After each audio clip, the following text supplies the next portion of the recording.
പ്രിയമുള്ളവരെ, നമസ്കാരം. ആധ്യാത്മിക വഴികൾ നമ്മൾ അന്വേഷിക്കുന്ന സമയങ്ങളിലൊക്കെ തന്നെ നമുക്കത് കണ്ടെത്താൻ പല വിധത്തിലൂടെയുള്ള യാത്രകളാവാം. ഒന്നെന്ന് പറഞ്ഞാൽ നമുക്കറിയാവുന്ന വ്യക്തികളിലൂടെ മഹാന്മാരെന്ന് നമ്മൾ വിശ്വസിക്കുന്ന മഹാന്മാരായിട്ടുള്ള ആൾക്കാരുടെ ജീവിത ചരിത്രങ്ങളിലൂടെ നമുക്ക് സഞ്ചരിച്ചുകൊണ്ട് ആധ്യാത്മികതയെ കണ്ടെത്താനായിട്ട് കഴിയും. രണ്ട്, നമുക്ക് ലഭ്യമായിട്ടുള്ള ശരിയായിട്ടുള്ള പുസ്തകങ്ങളിലൂടെ നമുക്ക് കണ്ടെത്താൻ കഴിയും. പുസ്തകങ്ങളുടെ കണ്ടെത്തുമ്പോൾ ഉണ്ടാകുന്ന പ്രശ്നങ്ങൾ നിങ്ങൾ വളരെ വ്യക്തമായി മനസ്സിലാക്കുക. അതിൽ എഴുതി ചേർക്കപ്പെട്ടതാവും പലതും. അപ്പോൾ അത് പല ഹിസ്റ്ററികൾ നിങ്ങൾ പഠിച്ചു കഴിഞ്ഞാൽ അതിൻ്റെ സത്യം ബോധ്യപ്പെടും. നിങ്ങൾ തന്നെ ഞെട്ടും ഇതിൻ്റെയൊക്കെ സത്യാവസ്ഥകൾ അറിഞ്ഞു കഴിഞ്ഞാൽ. എങ്ങനെയാണ് ഈ ദേവന്മാരുണ്ടായത്, അതൊക്കെ നമ്മൾ പറഞ്ഞു കഴിഞ്ഞു. അതിൻ്റെയും അകത്തേക്ക് ചിലപ്പോൾ ഉണ്ടാവാം. ചിലപ്പോൾ ചില നാട്ടുരാജ്യങ്ങൾ ഭരിച്ചിരുന്ന രാജാക്കന്മാർ പിന്നീട് ദേവന്മാരായിട്ട് വന്ന അനുഭവങ്ങളുണ്ട്. വേറെ ചില സ്ഥലങ്ങളിലുണ്ടായിരുന്ന ആൾക്കാർ അവിടെ ദൈവങ്ങളായി വന്ന ചരിത്രമുണ്ട്. അതുകൊണ്ടാണ് പല സ്ഥലങ്ങൾക്കും ആ പേരുകൾ ഉണ്ടാവാനുള്ള കാരണം. ഇങ്ങനെയൊക്കെ ദൈവങ്ങളായി മാറിയ ദേവതകളെയൊക്കെ ആയിരിക്കും നമ്മൾ ആരാധിക്കുന്നത്. ആധ്യാത്മികതയുടെ യഥാർത്ഥ പാഠം അറിയാനായിട്ട് പുസ്തകങ്ങൾ മാത്രം വായിച്ചാൽ പോരാ. വ്യക്തികൾ പിന്നെ ജീവിച്ചിരുന്നവരാകുമ്പോൾ നമുക്ക് അത് കുറച്ചൊക്കെ കാര്യങ്ങൾ മനസ്സിലാവും. എന്നാലും കൃത്യമായ ചരിത്രമൊന്നും ആയിരിക്കില്ല പലപ്പോഴും നമ്മൾ അറിയുക. പിന്നെ നമുക്ക് സാധ്യതയുള്ളത് പുസ്തകങ്ങൾക്കാൾ ഉപരിയായിട്ട് ഇതിൻ്റെ ചരിത്രം പഠിക്കുക എന്നുള്ളതാണ്. ചരിത്രത്തിൽ ഞാൻ മനസ്സിലാക്കിയ ഒരു കാര്യം എന്ന് വെച്ചാൽ യഥാർത്ഥ ചരിത്രം എന്നും അജ്ഞാതമായിരിക്കും. അതൊരു വലിയ സത്യമാണ്. നമ്മളിപ്പോൾ ഒരു പ്രോഗ്രാം കാണാൻ പോകുന്ന കൂട്ടിക്ക് പ്രോഗ്രാം കണ്ട് നമ്മൾ ആസ്വദിച്ച് പോരും. ആ സ്റ്റേജ് കെട്ടിയ ആളെയോ അല്ലെങ്കിൽ അതുമായി ബന്ധപ്പെട്ട ആളെയോ നമ്മൾ ഓർക്കാറുണ്ടോ? ഒരിക്കലുമില്ല. ഇങ്ങനെയുള്ള ചില പ്രശ്നങ്ങൾ ചരിത്ര വസ്തുതകൾക്കുണ്ട്. ബ്രിട്ടീഷുകാരുടെ കാലത്താണെങ്കിൽ അവർ ആയിരക്കണക്കിന് ലക്ഷക്കണക്കിന് രൂപ മുടക്കിയിട്ട് ചരിത്രം എഴുതി വെച്ചു. കാരണം ആ ചരിത്രമൊക്കെ അവർക്ക് അനുകൂലമാക്കുവാൻ വേണ്ടിയുള്ള പലതുമായിരുന്നു. നമ്മുടെ കുട്ടികൾ ഇന്ന് സ്കൂളുകളിൽ പഠിക്കുന്ന ചരിത്രം അതാണ്. അപ്പോൾ അത്തരത്തിലുള്ള ചരിത്രങ്ങൾ പഠിക്കുമ്പോഴും അതിൻ്റെ യാഥാർത്ഥ്യം എന്തുകൊണ്ടാണ് നമ്മൾ ഇത്ര സ്വാതന്ത്ര്യത്തിൽ നമുക്ക് ആധ്യാത്മികതയിലേക്ക് നമുക്ക് ഇഷ്ടമുള്ള കാര്യങ്ങളിലേക്ക് പോകാൻ കഴിയുന്നത് എന്നറിയണമെങ്കിൽ ആ പഴയകാല ചരിത്രം നമ്മളൊന്ന് പഠന വിധേയമാക്കണം. അപ്പം നമ്മളിപ്പോൾ സ്വാമി വിവേകാനന്ദൻ എന്ന് പറയുമ്പോൾ നമ്മുടെ മനസ്സിൽ വരുന്നൊരു ഇതെന്ന് പറഞ്ഞാൽ വിവേകാനന്ദ പാറയാണ്. അവിടെ സ്വാമി വിവേകാനന്ദൻ കാവിയിൽ കുളിച്ച് നിൽക്കുന്ന ഒരു ശിരോവസ്ത്രകം അണിഞ്ഞ് നിൽക്കുന്ന ഒരു വിവേകാനന്ദനെയാണ് നമുക്ക് കാണാനാവുക. പിന്നെ അദ്ദേഹം എഴുതിയ ഗ്രന്ഥങ്ങൾ, രാജയോഗം പോലുള്ള പുസ്തകങ്ങൾ, അദ്ദേഹത്തിൻ്റെ കംപ്ലീറ്റ് കളക്ഷൻസ്, അതൊക്കെ വരുമ്പോൾ നമ്മുടെ ഉള്ളിൻ്റെ ഉള്ളിൽ ഒരു ആധ്യാത്മികതയുടെ ഒരു നനവ് നമുക്ക് അറിയാൻ പറ്റും. എന്നാൽ ഈ വിവേകാനന്ദ സ്വാമി ധരിച്ചിരുന്ന ശിരോവസ്ത്രം എവിടെ നിന്നാണ് അദ്ദേഹത്തിന് ഒരു ഇൻസ്പിറേഷൻ ഉണ്ടായതെന്ന് ചോദിച്ചാൽ പലർക്കും അറിവുണ്ടാവില്ല. അറിയാവുന്നവരില്ല എന്നല്ല, ഒരു ഭൂരിപക്ഷം ജനങ്ങൾക്കും അറിവുണ്ടാവില്ല. ശ്രീനാരായണ ഗുരുദേവൻ അദ്ദേഹത്തിൻ്റെ ലോകം മുഴുവൻ അറിയപ്പെടുന്ന രീതിയിലേക്ക് പടർന്ന് പന്തലിച്ചിരിക്കണം. അദ്ദേഹത്തിൻ്റെ യഥാർത്ഥമായ കാഴ്ചപ്പാടുകൾ എവിടെ നിന്ന് വന്നു എന്ന് ചോദിച്ചാൽ അതും പലർക്കും അറിവുള്ളതാവില്ല. ഇങ്ങനെ പലർക്കും ഇൻസ്പിറേഷണലായിട്ടുള്ള ഒരു വ്യക്തി നമ്മുടെ ഈ കൊച്ചു കേരളത്തിൽ ജീവിച്ചിരുന്നു എന്നുള്ള ഒരു അത്ഭുതമായിരുന്നു ഒരു ചെറിയ പുസ്തകത്തിലൂടെ എനിക്ക് കിട്ടിയ അറിവെന്ന് പറയുന്നത്. ആ അറിവ് ഞെട്ടിച്ച് വർഷങ്ങൾക്ക് മുന്നേ തിരുവനന്തപുരത്ത് വെച്ച് നടന്ന ഒരു ബുക്ക് മേളയിൽ വെച്ച് രണ്ട് പുസ്തകങ്ങൾ എനിക്ക് കിട്ടി. അത് വായിച്ചു. പിന്നെ അതിൽ അഡ്രസ്സ് വെച്ച് ഞാൻ അയച്ചു. അവർ കുറച്ചേറെ പുസ്തകങ്ങൾ അയച്ചു തന്നു വർഷങ്ങൾക്ക് മുന്നേ. അതിനുശേഷം എൻ്റെ കൂടുതൽ പഠനത്തിലേക്കും പുസ്തകങ്ങളിലേക്കും ഒക്കെ കടന്നപ്പോൾ കിട്ടിയ വിവരങ്ങളാണ് ഞാൻ ഷെയർ ചെയ്യണത്. അപ്പോൾ എന്തൊക്കെ ആയിരുന്നു അത് എന്ന് നമുക്ക് മനസ്സിലാക്കി വെക്കണം. പണ്ട് രാജകൊട്ടാരങ്ങളിൽ അറിയാലോ, ഈ ബ്രാഹ്മണരുമായിട്ട് ഇത്ര അടി അകലം പാലിക്കണമായിരുന്നു മറ്റുള്ള ജാതി വ്യവസ്ഥയിലുള്ള ആൾക്കാരൊക്കെ തന്നെ. അങ്ങനെ മാത്രമേ നമ്മൾക്ക് അന്നും അറിയാൻ കഴിയുകയുള്ളൂ. ഇന്നും നമ്മൾ ക്ഷേത്രങ്ങളിലൊക്കെ ചെന്ന് കഴിഞ്ഞാൽ ആ അകലമൊക്കെ പാലിച്ചതിന് ദൈവത്തെ തൊഴാൻ നമ്മൾ ഒരു സൈഡിൽ നിന്ന് എത്തി നോക്കിയൊക്കെ വേണം കാണാനായിട്ടും. അതുപോലെ അത് പൂജിക്കാൻ വേണ്ടി പ്രത്യേക ആൾക്കാരും ഒക്കെ വരുമ്പോൾ നമുക്കറിയാൻ കഴിയും തീർച്ചയായിട്ടും ആ ഒരു അകലം, അന്നത്തെ അകലം ഇന്നും നിലനിൽക്കുന്നു എന്നുള്ളത്. അബദ്ധജടിലങ്ങളും അന്ധവിശ്വാസങ്ങളും നിറഞ്ഞ ഒരു കാലഘട്ടം നമുക്കുണ്ടായിരുന്നു. അവിടെ നിങ്ങൾക്കൊന്ന് അറിയേണ്ട ഒരുപാട് കാര്യങ്ങൾ, ഞാൻ ചരിത്രമാണ് പറയണത്. ചരിത്രം കൃത്യമായി പഠിക്കുന്ന ഒരാൾക്ക് അതിനെ എതിർക്കാനേ ആവില്ല. പണ്ടൊക്കെ ഒരു കുറ്റം ചെയ്ത് കഴിഞ്ഞാൽ പലതരത്തിലുള്ള പരീക്ഷണങ്ങൾക്ക് വിധേയമാക്കും. ഈ പരീക്ഷകൾക്ക് വിധേയമാക്കുമ്പോൾ പോലും അവിടെയും ഈ ജാതി വ്യവസ്ഥ ഭയങ്കരമായ ക്രൂരമായ കണ്ണുകൾ ചൂഴ്ന്നു നിന്നിരുന്നു അതിൻ്റെ മുകളിൽ എന്ന് പറയേണ്ടി വരും. ഉദാഹരണമായിട്ട് പറഞ്ഞു കഴിഞ്ഞാൽ അന്ന് ഉപയോഗിച്ചിരുന്നതാണ് സാധാരണ കീഴാള വർഗത്തിനൊക്കെ ഉണ്ടായിരുന്ന ഒരു സംവിധാനമാണ് ജലപരീക്ഷ എന്ന് പറയും. ജലപരീക്ഷ എന്ന് നമ്മൾ കേൾക്കുമ്പോൾ നമ്മൾ വിചാരിക്കുമ്പോൾ വെള്ളം കുടിക്കുന്ന അങ്ങനെയല്ല. മുതലക്കുളത്തിൽ തള്ളിയിട്ട് കൊണ്ടിട്ട് ആ മുതലക്കുളത്തിൽ നിന്ന് നീന്തി രക്ഷപ്പെട്ടാൽ അയാൾ കുറ്റം ചെയ്തിട്ടില്ല എന്നും അവിടെ വെച്ച് മുതല കടിച്ചു കൊല്ലുകയാണെങ്കിൽ അല്ലെ അത് ഭക്ഷണമാക്കുകയാണെങ്കിൽ അയാൾ കുറ്റം ചെയ്തിട്ടുണ്ട് എന്നും കരുതിയിരുന്ന ഒരു കാലം നമുക്കുണ്ടായിരുന്നു. അതായിരുന്നു ജലപരീക്ഷ. പിന്നെ ഉണ്ടായിരുന്ന അഗ്നി പരീക്ഷയാണ്. തിളച്ച നെയ്ക്കകത്തേക്ക് കൈമുക്കിയിട്ട് പൊള്ളിയില്ലെങ്കിൽ അയാൾ കുറ്റം ചെയ്തിട്ടില്ല. ഇതൊക്കെ വില്യം ലോഗൻ്റെ ബുക്കുകളിലൊക്കെ ധാരാളം നമുക്ക് വായിക്കാൻ കിട്ടുമെന്നുള്ളതാണ്. നിങ്ങളൊന്ന് ആലോചിച്ച് നോക്കുക എത്രമാത്രം വിചിത്രമായിരുന്നു എന്നുള്ളത്. പിന്നുള്ളത് വിഷപരീക്ഷയാണ്. വിഷപരീക്ഷയുടെ പ്രത്യേകത എന്ന് വെച്ചാൽ നല്ല മൂർഖൻ പോലുള്ള പാമ്പുകളെ കുടത്തിനകത്തേക്കിടും ഭക്ഷണം കൊടുക്കാതെ. ശേഷം ഈ പ്രശ്നം ചെയ്തയാൾ കൈ കുടത്തിനുള്ളിലേക്ക് ഇടണം. ഇട്ട് കഴിഞ്ഞാൽ പാമ്പ് കടിച്ച് ചത്തില്ല എങ്കിൽ ആൾ കുറ്റം ചെയ്തിട്ടില്ല എന്നും അല്ലെങ്കിൽ അയാൾ കുറ്റം ചെയ്തുകൊണ്ടാണ് മരിച്ചത് എന്നും വിധിക്കുന്ന ഒരു കാലഘട്ടം, ഒരു രാജകീയ കാലഘട്ടം നമുക്കുണ്ടായിരുന്നു എന്ന് നമ്മൾ വിസ്മരിക്കരുത്. എന്നാൽ ഇതൊക്കെ സാധാരണ ആൾക്കാർക്ക് വേണ്ടിയുള്ള ശിക്ഷകളായിരുന്നു. ബ്രാഹ്മണർക്ക് മറ്റൊരു ശിക്ഷയാണ് ഉണ്ടായിരുന്നത്. അതിൻ്റെ പേരാണ് തൂക്കുപരീക്ഷ എന്ന് പറയും.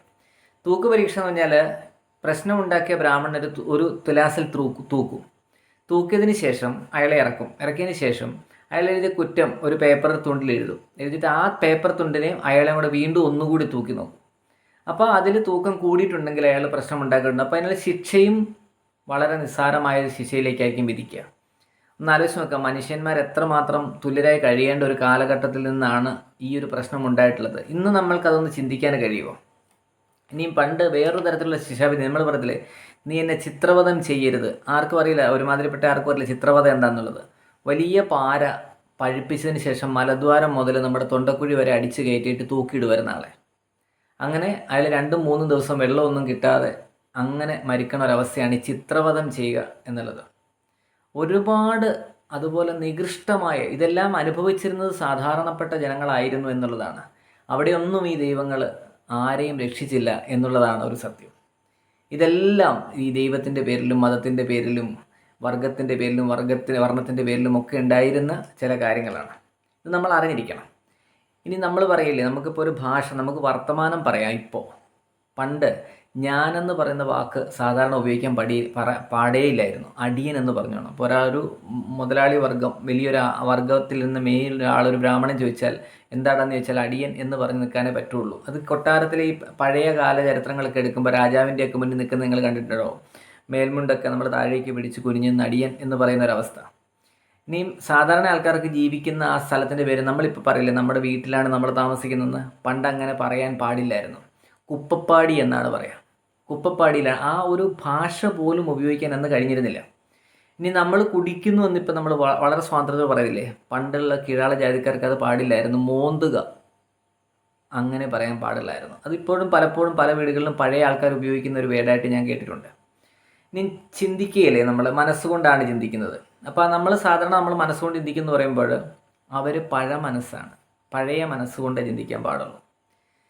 മനസ്സുള്ളവരല്ലേ മക്കളെ അങ്ങനെയൊക്കെ പറയാറില്ലേ, അതൊക്കെ അതിനകത്തുനിന്ന് വരുന്നതാണ്. ഈ സാധാരണ ആൾക്കാർ ഉപയോഗിക്കുന്ന പണം, ആ ഉറുപ്പിക എന്നാ പറയാം. അതിന് മറ്റുള്ളവർക്ക് ഉറുപ്പിക എന്ന് പറയാൻ അവകാശമില്ലായിരുന്നു. ചെമ്പുതുട്ടെന്നേ പറയാൻ പാടില്ലായിരുന്നു. നിങ്ങളൊന്ന് ആലോചിച്ച് നോക്കി, നമ്മളിപ്പോൾ എത്ര സ്വാതന്ത്ര്യത്തിലാണ് ഈ പറയുന്ന ആധ്യാത്മികതയെക്കുറിച്ചൊക്കെ സംസാരിക്കാറില്ലേ. പണ്ടത്തെ കാലത്തുണ്ടായിരുന്ന ഒരുപാട് പ്രശ്നങ്ങളാണ്. വളരെ അന്ധമായ വിശ്വാസങ്ങൾക്ക് അടിമകളായിരുന്നു. നമ്മൾ പറഞ്ഞിട്ടുണ്ട്, വേദങ്ങളിലുമൊക്കെ പറയുന്ന പോലെ തന്നെ പശുക്കളെയൊക്കെ കൊണ്ട് യാഗബലി നടത്തിയിരുന്നു എന്നൊക്കെ നമ്മൾ പല വീഡിയോകളിലും പറഞ്ഞിട്ടുണ്ട്. അതുപോലെ തന്നെ മറ്റൊരു വിശ്വാസമായിരുന്നു, വലിയ വീടുകൾ, കൊട്ടാരങ്ങൾ പണിയുമ്പോൾ, അതുപോലെ തന്നെ ഈ പാലങ്ങൾ പണിയുമ്പോൾ, അണക്കെട്ടുകൾ പണിയുമ്പോൾ ജീവനുള്ള ആൾക്കാരെയൊക്കെ കൊണ്ടുവന്ന് അതിനടിയിൽ കിടത്തിയിട്ട് ബലി നൽകിക്കൊണ്ട് ജീവനോടെ കുഴിച്ചു മൂടിക്കൊണ്ട് അതിൻ്റെ മുകളിലായിരുന്നു ഇത് പണിതിരുന്നത്. നിങ്ങളൊന്ന് ആലോചിച്ച് നോക്കുക. അതൊക്കെ സത്യത്തിൽ പറഞ്ഞാൽ ഇപ്പോൾ നോർത്ത് ഇന്ത്യയിലൊക്കെ തന്നെ ഇപ്പോഴും അത് നിലവിലുണ്ടെന്നുള്ളതാണ്. വലിയ ബിൽഡിങ്ങുകളൊക്കെ ഇപ്പോൾ പണിയുമ്പോഴത്തേക്ക് മനുഷ്യക്കുരുതി നടത്തിയിട്ട് അതിൻ്റെ മുകളിലാണ് പലതും ചെയ്യുന്നത്. നമ്മുടെ ഇവിടെയൊക്കെ ക്ഷേത്രങ്ങളിലൊക്കെ ഈ ശരിക്കും പറഞ്ഞാൽ മൃഗങ്ങളെ ബലി കൊടുത്തിരുന്നില്ല, അതിന് പകരം പണ്ട് മനുഷ്യരെയാണ്. അപ്പോൾ കാലഘട്ടങ്ങൾ മാറുന്നതനുസരിച്ചിട്ട് മനുഷ്യൻ്റെ ചിന്താ പദ്ധതികൾ മാറുന്നതനുസരിച്ച് പലതും മാറിക്കൊണ്ടിരിക്കുന്നു എന്ന് വേണം നമ്മൾ കരുതാനായിട്ട്. പണ്ട് മനുഷ്യരെ ഉണ്ടാക്കി വെട്ടിക്കൊണ്ടിരുന്ന സ്ഥലത്ത് പിന്നീട് മൃഗങ്ങളെയായി. ആ മൃഗങ്ങളെ മടുത്തു തുടങ്ങിയപ്പോൾ എന്തായി, അടുത്തൊരു ഘട്ടത്തിലേക്ക് അവർ കടന്നു. അവിടെ എന്തായി, ചെറിയ മാറ്റങ്ങൾ വരുത്തി. പണ്ട് മൃഗങ്ങളെ വെട്ടിയപ്പോൾ അത് മടുത്തു. ബുദ്ധ രീതികളൊക്കെ വന്നപ്പോൾ ആൾക്കാർക്ക് മനസ്സിലായി ഹിംസ എന്ന് പറയുന്നത് വളരെ മോശമാണെന്ന് മനസ്സിലായി. ആൾക്കാർ അതിനെ എതിർക്കുന്നു എന്ന് കണ്ടപ്പോൾ ആടിനെ വെട്ടിക്കൊണ്ടിരുന്നത് വിത്തായി മാറ്റി. പല പൂജകളുടെ ഞാൻ പഠിച്ചിട്ടുണ്ട് തന്ത്രശാസ്ത്രത്തിലൊക്കെ സ്ത്രീകളുടെ പല തരത്തിലുള്ള സ്ത്രീകളുണ്ടല്ലോ, പല ജാതികളിലുള്ള സ്ത്രീകളുടെ പൂനീരെടുത്തിട്ട് പരാശക്തിക്ക് അർപ്പിക്കണം എന്നൊക്കെ പറയുന്നൊരു രീതി ഉണ്ടായിരുന്നു പണ്ട്. പൂനീരെന്ന് പറഞ്ഞാൽ വേറെ ഒന്നുമല്ല, യോനിയിലെ നീരാണ്. നിങ്ങളൊന്ന് ആലോചിച്ച് നോക്കണം, എത്ര നികൃഷ്ടമായ കാലഘട്ടങ്ങളായിരുന്നു. അതുപോലെ തന്നെ മത്സ്യം കൊടുക്കുക, പഞ്ചമകാരങ്ങളെ പണ്ടത്തെ കാലത്ത് തെറ്റിദ്ധരിച്ചിട്ടൊക്കെയാണെന്ന് പറഞ്ഞിട്ട് ഇങ്ങനെയൊക്കെ ചേർന്ന് മാംസം ഉപയോഗിക്കുക, മധുരാക്ഷി ഉപയോഗിക്കുക, അങ്ങനെ പറഞ്ഞിട്ടുള്ള പഞ്ചമകാരങ്ങൾ. പിന്നീട് ഇതെല്ലാം എന്തായി മാറുന്നു, അല്ലേ വേറെ ചില കാര്യങ്ങളിലേക്ക് മാറ്റിയിട്ട് പഞ്ചമകാരങ്ങൾ അതല്ല എന്നും മത്സ്യമെന്ന് പറയുന്ന മനസ്സ് പോലെയാണെന്നും അങ്ങനെയുള്ള മാറ്റങ്ങൾ വരുത്തുകയാണ്. കാരണം കാലഘട്ടത്തിനനുസരിച്ച് ഇത് മാറ്റിയില്ലാത്ത പക്ഷം ആൾക്കാരിത് അംഗീകരിക്കില്ല എന്നുള്ളൊരവസ്ഥയിലേക്കാണ് ആധ്യാത്മികത വന്നു പോകുന്നത്. അതുപോലെ തന്നെ നമ്മൾ കാണുന്ന ഇപ്പോഴത്തെ നമ്മൾ കൊടുക്കുന്ന ടാക്സുകൾ, നികുതികൾ, പലതരത്തിലുള്ള ടാക്സുകൾ ഉണ്ടായിരുന്നു. തെങ്ങ് പോലുള്ള പന പോലുള്ള ചെത്താൻ ആൾക്കാർ കയറില്ലേ, അന്നേരം പറഞ്ഞ് ഏണിയിൽ കയറിയിട്ടാണല്ലോ, അപ്പോൾ അതിന് ഏണിക്കാണം എന്ന് പറഞ്ഞ സംഗതി കൊടുക്കണം. അതിന് ഏണിക്കാണം. ഇനി തളയിട്ടല്ലേ കയറുന്ന കാലിൽ, അതിന് തളക്കാണം എന്ന് പറയണമായിരുന്നു. ഇതൊക്കെ കൊടുക്കേണ്ടി. ആഭരണം അണിയണമെങ്കിൽ നമ്മളിപ്പോൾ എത്ര സ്വാതന്ത്ര്യത്തോടെ ആഭരണം അണിയണത്, അതിന് മേനിപ്പൊന്ന് എന്ന് പറഞ്ഞ സാധനം കൊടുക്കണമായിരുന്നു. വിവാഹം ചെയ്യണമെങ്കിൽ പൊലിപ്പൊന്ന് എന്ന് പറഞ്ഞ് കൊടുക്കണം. തൊഴിലാളി സ്ത്രീകൾക്ക് മുലൈവില എന്ന് പറഞ്ഞൊരു അവസ്ഥ അന്നുണ്ടായിരുന്നു. താണജാതിക്കാരെ നിർബന്ധപൂർവ്വം പിരിച്ചിരുന്ന തലൈവില എന്ന് പറഞ്ഞൊരു സംഗതി ഉണ്ടായിരുന്നു. അതുപോലെ തന്നെ ഒരു രണ്ട് പേര് തമ്മിൽ തർക്കം വരിക, അപ്പോൾ അങ്ങനെ വരുമ്പോഴത്തേക്ക് രാജാവിന് കൊടുക്കേണ്ട ഒരു കിഴിയുണ്ട്, അതിൻ്റെ പേരാണ് അങ്കക്കിഴി. ആലോചിച്ച് നോക്കുക. ഇനി ചരക്ക് ഗതാഗതത്തിന് ചുങ്കം പിരിക്കലുണ്ടായിരുന്നു. ജലവാഹനങ്ങളെ കടത്താൻ വേണ്ടിയിട്ട് അവർ കടത്ത് പിരിവ് എന്ന് പറഞ്ഞ് നടത്തിയിരുന്നു. തുറമുഖത്താണ് തുറപ്പിരിവ്. മൺപാത്രം നിർമ്മിക്കുന്ന സാധാരണക്കാരായ ആൾക്കാരല്ലേ, മൺപാത്രം നിർമ്മിക്കുന്ന അവർ ചെക്കിറ എന്ന് പറഞ്ഞൊരു നികുതി കൊടുക്കണമായിരുന്നു. തുണിനെയ്ത്തുകാർ തറിക്കടമ എന്ന് പറയുന്ന ഒരു നികുതി കൊടുക്കണം. അലക്കുകാർ വണ്ണാരപ്പാറ, സ്വർണ്ണപ്പണിക്കാർ തട്ടാരപ്പാട്ടം, അതുപോലെ ജലസേചനത്തിന് നീർക്കൂലി, മീൻ പിടിക്കണമെങ്കിൽ മീൻപാട്ടം കൊടുക്കണം. ബലഹീനതയിൽ നിന്ന് ഏഴ പിരിച്ചിടുന്നു. ഏഴയാം അടിയങ്ങൾക്കെന്നൊക്കെ നമ്മൾ പറയത്തില്ല, അതിൻ്റെ ആ ഏഴാന്ന് പറഞ്ഞ പദം അവിടെ നിന്നാണ് ഉണ്ടായിട്ടുള്ളത്.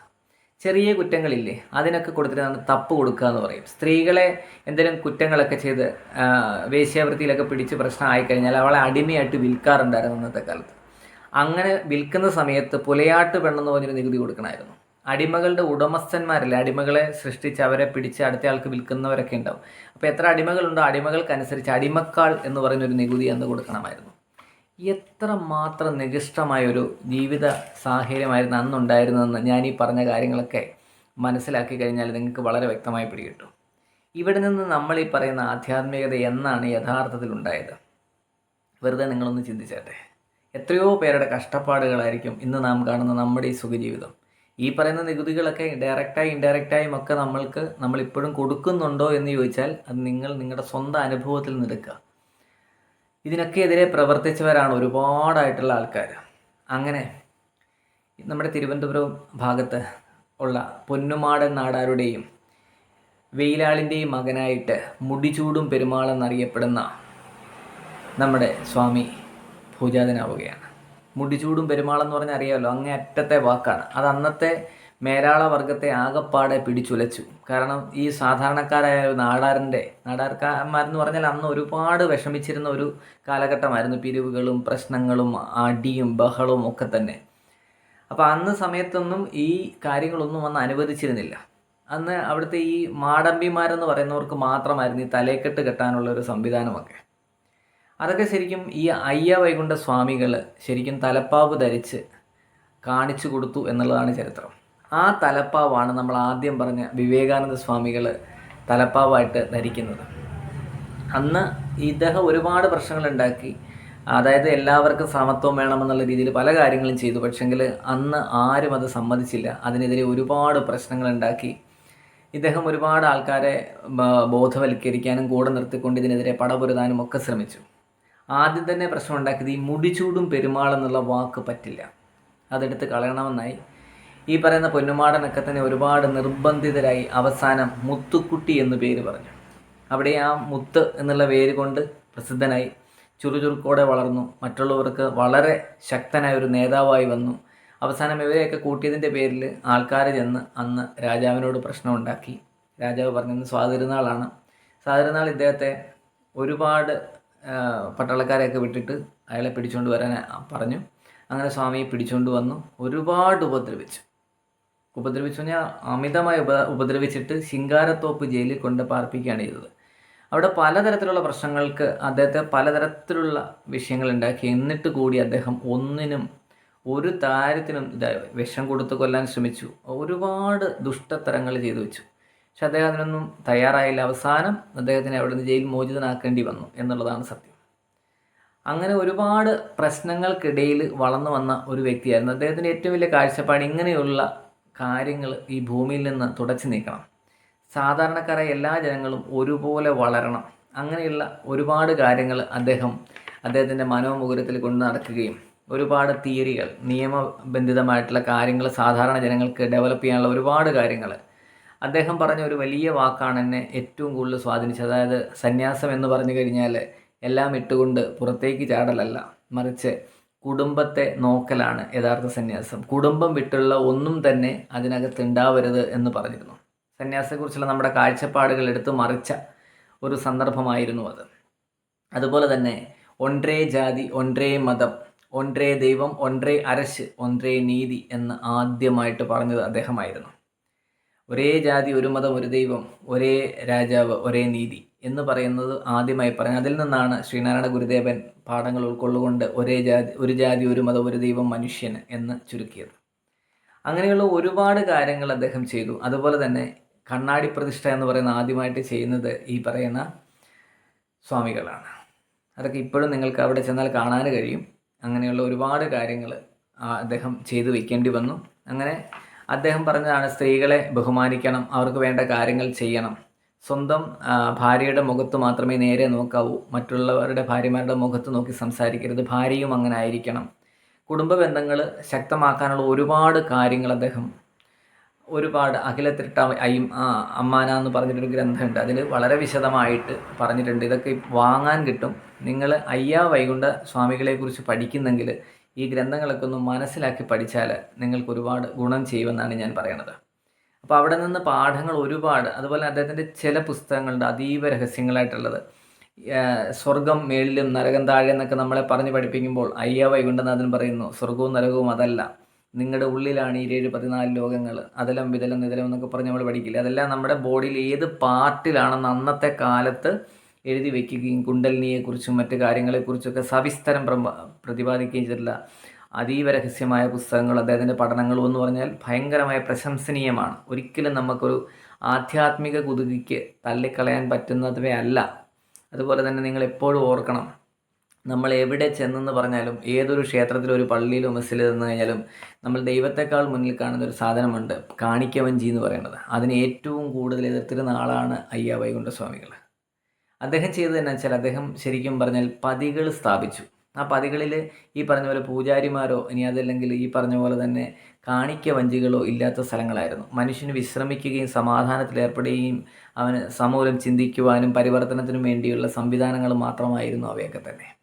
അവൻ തന്നെയാണ് ദൈവം എന്നറിയാൻ വേണ്ടിയാണ് അദ്ദേഹം അന്ന് കണ്ണാടി പ്രതിഷ്ഠ സ്ഥാപിക്കുന്നത്. അങ്ങനെ സാമിത്തോപ്പുപതി, മുട്ടപ്പതി, വാഗപ്പതി, വൈകുണ്ഠപ്പതി, അമ്പലപ്പതി, പൂപ്പതി, താമരക്കുളമ്പതി അങ്ങനെ പറഞ്ഞിട്ടുള്ള 7 പതികൾ അദ്ദേഹം സ്ഥാപിച്ചിട്ടുണ്ട്. കന്യാകുമാരി ജില്ലയിലാണ്. അപ്പോൾ അത് നിങ്ങൾക്ക് അവിടെ പോയി കഴിഞ്ഞാൽ കാര്യങ്ങൾ വ്യക്തമായിട്ട് മനസ്സിലാക്കാൻ കഴിയും. അങ്ങനെ ഒരുപാട് ബുദ്ധിമുട്ടുകൾക്കിടയിലൂടെയാണ് അദ്ദേഹം വളർന്നു വന്ന് ഈ കാര്യങ്ങളൊക്കെ നേടിത്തന്നത്.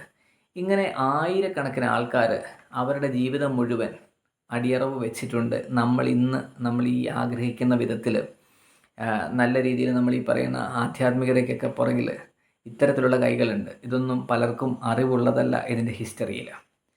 അതുപോലെ തന്നെ അദ്ദേഹത്തെപ്പോലെ തന്നെ അദ്ദേഹത്തിൻ്റെ ആ ഒരു പാത പിന്തുടർന്ന ഒരുപാട് പേരുണ്ട്. തൈക്കാട് അയ്യാ ഗുരുക്കൾ, ആറാട്ടുപുഴ വേലായുധ പണിക്കർ, ബ്രഹ്മാനന്ദ ശിവയോഗി, ശ്രീ ചട്ടമ്പി സ്വാമികൾ, ശ്രീനാരായണ ഗുരുദേവൻ, മഹാത്മാ അയ്യങ്കാളി, ഡോക്ടർ പൽപ്പു, കുമാരനാശാന്, മന്നത്ത് പത്മനാഭൻ പൊയ്കയിൽ, കുമാരഗുരുദേവൻ, വാഗ്ഭടാനന്ദൻ, KP കറുപ്പൻ, TK മാധവൻ തുടങ്ങിയ ആയിരക്കണക്കിന് പേരാണ് ഇതിൻ്റെ പിറകിലൊക്കെ ഉള്ളത്. പക്ഷേ ഇവരുടെയൊക്കെ ചരിത്രങ്ങളെന്ന് പറഞ്ഞാൽ അതീവ രഹസ്യമാക്കി ഗോപ്യമാക്കി കുറച്ച് പേരുടെ ഉള്ളിലേക്ക് ഒതുങ്ങുക മാത്രമാണ് ചെയ്തത്. ഇവരെല്ലാം ആഗ്രഹിച്ചത് എല്ലാ ജനങ്ങൾക്കും ഒരുപോലെ കാണാൻ കഴിയുന്ന ഒരു ദൈവം, ഈശ്വരൻ, ഇനി അല്ലെങ്കിൽ അവർക്ക് ഒരുപോലെ ജീവിക്കുവാൻ പറ്റുന്ന ഒരു ഇടം ഭൂമിയായി മാറണമെന്നും ഇങ്ങനെയുള്ള അന്ധവിശ്വാസങ്ങളും അനാചാരങ്ങളും ഒക്കെ മാറ്റണമെന്നുമൊക്കെയാണ് അവരെല്ലാം തന്നെ ആഗ്രഹിച്ചത്. അയ്യാ വൈകുണ്ഠൻ്റെ ചരിത്രം എടുത്താലും അതുതന്നെയാണ് അദ്ദേഹം പറഞ്ഞു വെച്ചതും. പക്ഷേ നിർഭാഗ്യമെന്ന് പറയട്ടെ, ഇവർ പ്രതീക്ഷിച്ചത് ഓരോന്നും ഇന്നത്തെ കാലഘട്ടത്തിലേക്ക് മാറി വരുമ്പോൾ അത് കൂടുതൽ കൂടുതൽ വികലമാവുകയാണോ എന്നൊരു സങ്കടം എനിക്കുണ്ട്. കാരണം എല്ലാ ദൈവികമായിട്ടുള്ള വിശ്വാസങ്ങളെയും ഏകദേശം സത്യം പറഞ്ഞാൽ ശ്രീനാരായണ ഗുരുദേവനൊക്കെ തന്നെ ബുദ്ധമതത്തിൻ്റെ ഒരു വലിയ പ്രചാരകരായിരുന്നു എന്നുള്ളത് അടുത്തറിയാവുന്ന ആൾക്കാർക്ക് പലർക്കും അറിയാം. ചരിത്രം അറിയാവുന്ന, അതിനെ മനസ്സിലാക്കാൻ ശ്രമിച്ചിട്ടുള്ള പലർക്കും അറിയാം. അപ്പോൾ ദൈവികമായിട്ടുള്ള കാര്യങ്ങളെയും കാഴ്ചപ്പാടുകളെയും പൂജാവിധികളെയും ഒക്കെ തന്നെ ഈ അന്നത്തെ കാലത്ത് എതിർത്തിരുന്നു, അദ്ദേഹത്തിൻ്റെ രീതിയിൽ എതിർത്തിരുന്നു. അപ്പോൾ അന്നേരം അദ്ദേഹം വെച്ചിരുന്ന ഈഴവ ശിവനും ഒക്കെ തന്നെ എന്തായിരുന്നു എന്ന് നമ്മൾക്ക് അന്നത്തെ കാലഘട്ടത്തിനനുസരിച്ച് ചിന്തിക്കേണ്ടിയിരിക്കുന്നു. ഇന്ന് ആ കാലഘട്ടത്തിനനുസരിച്ച് ഈ പറയുന്ന അന്ധവിശ്വാസങ്ങൾ കൂടുകയാണോ കുറയുകയാണോ എന്ന് ഇത് കണ്ടെത്തുന്നവരൊന്ന് വിലയിരുത്തണം. പുതിയ കാലഘട്ടത്തിലേക്ക് പോകുമ്പോൾ ഈ അന്ധവിശ്വാസങ്ങൾക്ക് അതീതമായിട്ടുള്ള ഒരു പുതിയ ചിന്താ പദ്ധതിയും ഒക്കെ തന്നെ നമ്മൾക്കുണ്ടാകേണ്ടത് വളരെ അത്യാവശ്യമല്ലേ? നിങ്ങൾ ഒന്ന് സ്വയം വിശകലനം ചെയ്യുക. ആയിരക്കണക്കിന് ആൾക്കാരുടെ വിയർപ്പ് തുള്ളികൾ വീണ്, ആയിരക്കണക്കിന് ആൾക്കാരുടെ രക്തങ്ങൾ വീണ് ശുദ്ധീകരിക്കപ്പെട്ട ഈ മണ്ണിൽ ഈ ആധ്യാത്മികത എന്ന് പറയുന്നത് ആ പഴയ രീതിയിൽ നിലനിൽക്കേണ്ട കാര്യമുണ്ടോ? വ്യാസൻ രചിച്ച പുസ്തകങ്ങൾ ഇവിടെയുണ്ട്, അതിൻ്റെ ഹിസ്റ്ററീസ് എവിടെയാണ്? നിങ്ങൾ ഒന്ന് പഠിക്കുന്നത് നന്നായിരിക്കും. പല നാട്ടുരാജ്യങ്ങളെ രാജാക്കന്മാരെ എങ്ങനെയാണ് ദൈവങ്ങളായി അവരോധിച്ചത് എന്ന് നിങ്ങൾ പഠിക്കണം. പലതരത്തിലുള്ള വികൃതമായിട്ടുള്ള പൂജാവിധികളും ഇന്ന് ക്ഷേത്രത്തിനുള്ളിൽ ഒതുങ്ങിയിരിക്കുന്നതിൻ്റെ പിന്നിലുള്ള രഹസ്യം എന്താണെന്ന് നമ്മൾ പഠിക്കണം. പുതിയ പുതിയ കാലഘട്ടങ്ങൾക്കനുസരിച്ച് നമുക്ക് പുതിയ പുതിയ മാറ്റങ്ങളിലേക്ക് അത് കൊണ്ടുവരാനായിട്ട് കഴിയണം. ജനങ്ങൾക്ക് നല്ലത് ചെയ്യുവാനുള്ള, ജനങ്ങൾക്ക് നല്ലത് മനസ്സിലാക്കുവാനുള്ള, ഹിസ്റ്ററി പഠിക്കുവാനുള്ള സംവിധാനങ്ങൾ ഉണ്ടാവണ്ടേ? പഴയകാല ചരിത്രം എന്താണെന്ന് അവർ മനസ്സിലാക്കണ്ടേ? പുതിയ കാലത്തിലേക്ക് നമ്മൾ പോകുമ്പോൾ എന്തൊക്കെ അന്ധവിശ്വാസങ്ങളാണ് മാറ്റേണ്ടത് എന്ന് പഠിക്കണ്ടേ? അവരുടെ പിൻഗാമികളായി വരുന്ന ഓരോരുത്തരും ചെയ്തിരിക്കുന്നത് വീണ്ടും അവരുടെ കാര്യങ്ങൾ കൂടുതൽ നന്നായി കൊണ്ടുപോകാനാണോ അത് കൂടുതൽ മോശമാക്കി കൊണ്ടുവരികയാണോ എന്ന് ചിന്തിക്കണ്ടേ? അദ്ദേഹം പറഞ്ഞിട്ടുണ്ട്, നമ്മൾ കഷ്ടപ്പെടുന്ന പണം അത് നികുതിയായി കൊടുക്കേണ്ട കാലമില്ല, ഒരു കാര്യവുമില്ല. കാരണം നമ്മൾക്ക് ഗുണം ചെയ്യാൻ പറ്റാത്ത ഒരു രാജാവിന് എന്തിനാണ് നമ്മൾ നികുതി പണം കൊടുക്കുന്നത്? ഇത് ഇന്നും പ്രസക്തമായ ഒരു ചോദ്യമല്ലേ? ഇനിയും നമ്മൾ എങ്ങോട്ടാണ്? തീർച്ചയായും ആധ്യാത്മിക കുതുകുകളായിട്ട് പോകാൻ ആഗ്രഹിക്കുന്നവർ മനസ്സിലാക്കി വെക്കേണ്ട ഒരു ചരിത്രമാണിത്. ഈ ചരിത്രത്തിൻ്റെ പിൻബലത്തിൽ മാത്രമേ നമ്മൾക്ക് മുന്നിലേക്ക് എങ്ങനെ ചലിക്കണം എന്നുള്ളത് അറിയാൻ കഴിയൂ. വേദങ്ങൾ എന്താണ് ചെയ്തത്, ഉപനിഷത്തുക്കളിൽ എന്താണ് ഉണ്ടായിരുന്നത്, ഇതെല്ലാം നമുക്ക് പഠനവിധേയമാക്കാം. കാലഘട്ടത്തിനനുസരിച്ചുണ്ടായിട്ടുള്ള മാറ്റങ്ങളെക്കുറിച്ച് നമ്മൾക്ക് പഠിക്കാം. അങ്ങനെയുള്ളവർക്ക് മാത്രമേ യഥാർത്ഥ ആധ്യാത്മികതയും നമ്മളെ തന്നെയും കണ്ടെത്താനായിട്ട് കഴിയുള്ളൂ. അതാണല്ലേ യഥാർത്ഥ ആധ്യാത്മികത എന്ന് പറയുന്നത്. ആ ആധ്യാത്മികതയുടെ വേരുകൾ തപ്പിപ്പോകുന്ന സത്യസന്ധനായ ഒരാൾക്ക് ഈ വീഡിയോ വളരെ ഉപകാരപ്പെടുമെന്നാണ് ഞാൻ കരുതുന്നത്. അറിയാവുന്ന കുറച്ചേറെ പേരുണ്ടാവും. ഞാൻ എൻ്റെ ഒരു ഭാഗമായിട്ട്, എൻ്റെ ഒരു കർമ്മത്തിൻ്റെ ഭാഗമായി ഞാൻ ഈ വീഡിയോ ചെയ്തെന്ന് മാത്രമേ ഉള്ളൂ. ഇവരുടെ എല്ലാം ഹിസ്റ്ററികൾ പറയുക അത്ര നിസ്സാരമായ ഒരു കാര്യമല്ല. വളരെ വിശദമായ പഠനങ്ങൾക്കും ഒക്കെ ആവശ്യമായ കാര്യങ്ങളുണ്ട്.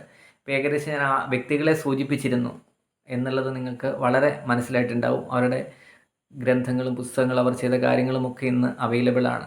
അപ്പോൾ അതെല്ലാം നിങ്ങൾ വാങ്ങി വായിക്കുവാനും ഒക്കെ ചെയ്തു കഴിഞ്ഞാൽ ഞാൻ ഈ പറഞ്ഞത് എന്തൊക്കെയാണ് എന്ന് മനസ്സിലാവും. അപ്പോൾ അങ്ങനെ ഒരു പുതിയൊരു അവസ്ഥയിലേക്ക് നമ്മൾക്ക് ആധ്യാത്മികതയെ കൊണ്ടുവന്നാൽ മാത്രമേ പുതിയൊരു ലോകത്തിലേക്ക് നമ്മുടെ അടുത്ത തലമുറയ്ക്ക് സത്യസന്ധമായ കാഴ്ച, നമ്മുടെ ഗുരുക്കന്മാർ നമ്മൾക്ക് എന്താണ് കാണിച്ചു തന്നത്, ഏതിലൂടെ പോകാനാണ് അവർ പറഞ്ഞത്, നമ്മൾ ഏതിലെയാണ് ഇപ്പോൾ പോയിക്കൊണ്ടിരിക്കുന്നത് എന്നുള്ള വ്യക്തമായ ഒരു രൂപം കിട്ടുകയുള്ളൂ. അങ്ങനെ നല്ലൊരു കാലം ഉണ്ടാവട്ടെ എന്ന് ആത്മാർത്ഥമായിട്ട് ആഗ്രഹിക്കുന്നു. അതിനുവേണ്ടിയുള്ള എല്ലാ ആശംസകളും നേരുന്നു. എല്ലാം നല്ലതായി സംഭവിക്കട്ടെ എന്ന് പ്രാർത്ഥിക്കുന്നു. Have A nice day. Thank you.